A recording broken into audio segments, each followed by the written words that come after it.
భయానక గాలి గట్టిగా వీచింది. ధూళి ఎగిరి చెట్టు వంగిపోయింది. ఒక పెద్ద గర్జన సప్పుడు వినిపించింది. లక్ష్మణుడు ఉత్సాహంగా, అన్నయ్య, అది తాటక గర్జన. తాటక అగ్నిలా దూసుకొచ్చింది.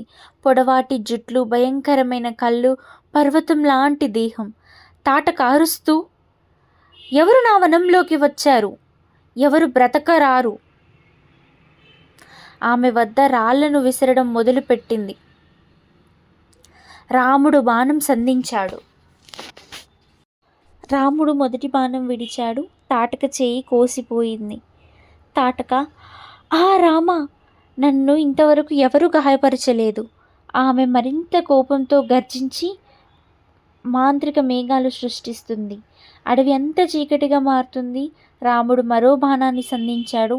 ఆ బాణం ఆమె హృదయంలోకి దూసుకెళ్ళింది.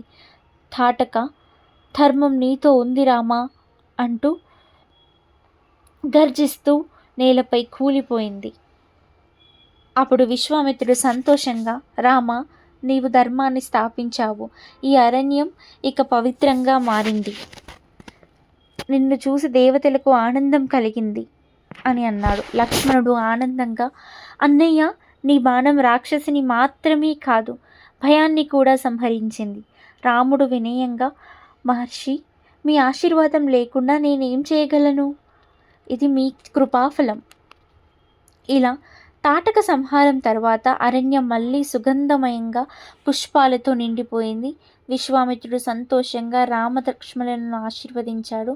అది రాముడి ధర్మయాత్రలో మొదటి విజయం, కానీ అది కేవలం ప్రారంభం మాత్రమే.